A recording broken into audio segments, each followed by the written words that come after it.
You know, Donna, when we were together and I had the amazing time of being on your podcast, it was during the pandemic. And we knew that a lot of people were suffering, but they were suffering in silence and they weren't able to reach out for help. But we knew at the hotline that a storm was coming.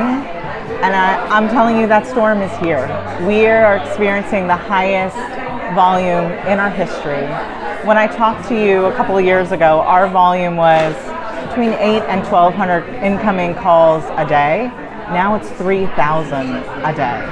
Like, in this country, we are not recognizing the crisis that domestic violence is and how under-resourced the response to domestic violence is, and that women's lives and the lives of families and the well-being of communities are at stake. And the storm is here, and people are needing more support than ever. Wow, I had no idea. Yeah. No idea. Yeah, and you know, when you look at the National Domestic Violence Hotline, when we're experiencing that significant a volume, you have to know that means everyone's experiencing that significant a volume, right? Because at the hotline, what we're doing is we're talking to survivors, but then we're referring them to local programs.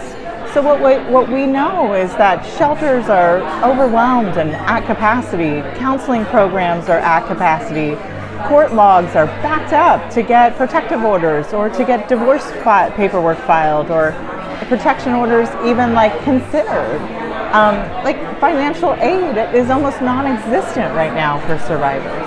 And so the amount of human suffering that is happening, and the fact that this is still acceptable. We heard it in the President's State of the Union speech, right? It's time to end the scourge on women in the United States. That's not something that should be even said in 2024. This is the United States of America. The fact that women are still being controlled, harassed, abused, and that gender-based violence and violence against women is common, has to be unacceptable. And I think that there is something to be said for what is the link between economic justice, economic equality, and ending violence against women. Because the number one reason women stay in abusive relationships is because they don't have the financial independence to leave.